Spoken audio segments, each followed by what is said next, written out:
The film adaptation of the smash hit novel Twilight was so enthusiastically hyped you could have been forgiven for thinking the second coming was upon us, and it was all around this point I swore on my mother's eyes to avoid this sickening frenzy of teenage fanaticism and stay at home eating Twiglets. But I was dragged kicking and screaming like a rape victim by my so-called friends, and found myself sitting in front of the most soul-destroyingly god-awful 121 minutes of my entire life. It could be worse, I thought to myself, tucking into a large nachos and coke. I could be watching Jim Carrey ponce about in the same role he's been playing since 1990, or some cuddly puke-inducing CGI animals in another decidedly tedious situation, none all too different to the last three iterations. It turns out I was wrong.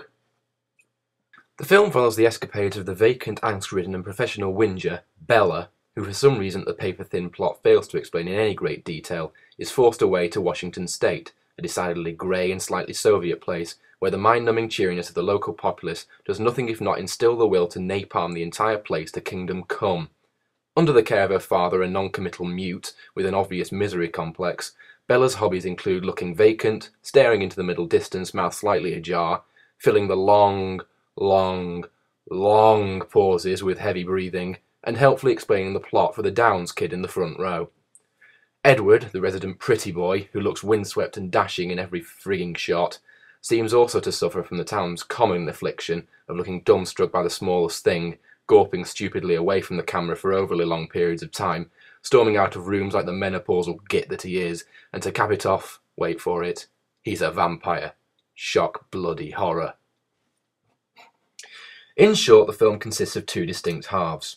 One whole bloody hour of prolonged staring, the aforementioned gawping, sighing, breathing heavily, and sexual tension aplenty.